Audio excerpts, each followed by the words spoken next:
삼성전자가 가전 모바일링 기기 리사이클링 사업에 진출합니다. 더구루 단독은 구독 누르고 함께 만나보시죠.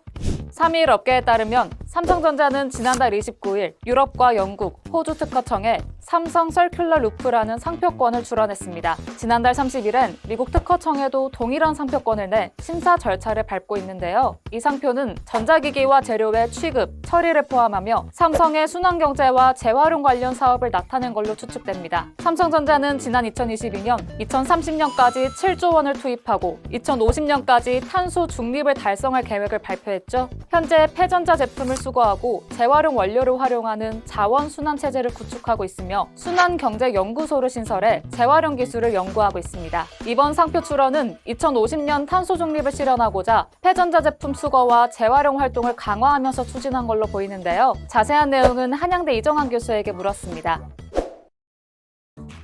친환경에 대한 요구가 빠르게 늘어나면서 이제 사회적으로 탄소를 감축해야 된다. 그리고 자원 재활용률을 높여야 된다라는 크게 이제 두 가지 명제에 대한 관심이 높아지고 있습니다. 생태 다양성 이런 이야기도 나오고 있긴 하지만 아직까지는 두 가지 아젠다가 이런 친환경을 주도하고 있다라고 보시면 될 것 같고 업체와 분야에 있어서도 두 가지 분야가 제일 앞서고 있다라고 보시면 될 것 같습니다. 지금 뭐 가장 이슈가 되는 것은 이제 리튬이온 배터리에 관련한 문제일 텐데 사실 리튬이온 배터리를 쓴 전기차는 운행 과정에서 탄소가 배출되지 않고요. 친환경 에너지를 통해서 이 에너지를 충전한다 그러면 충전 과정 자체에서도 탄소가 발생하지 않기 때문에 굉장히 긍정적인 기술로 인정이 되긴 했는데 생산 전 과정에 탄소 배출을 줄여야 된다는 이야기들이 계속 나오고 있습니다. 대표적인 리사이클링 사업인 2차전지 리사이클링 사업은 사용 후 배터리나 제조 과정에서 나온 배터리 스크랩, 흔히 말하는 작은 덩어리라고 말씀드리겠죠. 니켈, 리튬 등 2차전지 핵심 소재를 다시 뽑는 이런 사업이라고 보시면 될 것 같고요. 이것들이 이제 사실은 EU 규제와 맞물리면서 사업성들이 굉장히 높아지고 있다라고 보시면 될 것 같습니다. 결국은 이 배터리 만들 때 택을 다 붙이겠다라는 그런 입장. 택을 붙인다는 건 어떤 이야기냐면 어디서 광물이 생산돼서 탄소가 얼마 나오고 이것들이 히스토리를 정확하게 알 수 있게끔 하자라는 이야기를 계속 나오고 있거든요. 점차 확장되기 좀 다른 이야기긴 하지만 이런 것들이 뭐 블록체인 기술 같은 것으로 기록이 돼야 된다. 그런 이야기까지 퍼지면서 좀 전 산업적인 이야기가 되어가고 있습니다. 왜냐하면 블록체인을 통해서 이제 공급망 관리가 가능하기 때문에 이런 기술들이 연합해서 전 과정에서 탄소가 얼마 발생하는지 그리고 재활용률이 얼마나 되는지 이런 것들에 대한 논의가 활발히 진행되고 있다. 이런 큰 측면 하나 말씀드릴 수 있겠고요. 두 번째로는 이제 순환경제 자체에 대한 이슈인데 이후에서는 순환경제를 위해서 플라스틱 같은 것들을 재활용률을 높여야 되는 이런 규정들이 많이 나오고 있습니다.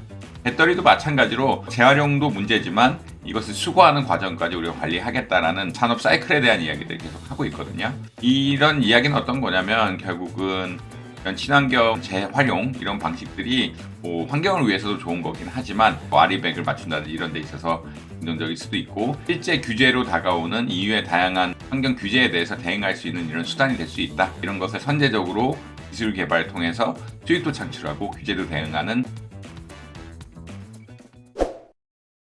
오늘 더구루에서 준비한 소식 어떠셨나요? 더 자세한 내용이 궁금하시다면 더구루 홈페이지와 유튜브 구독을 통해 만나보시길 바랍니다.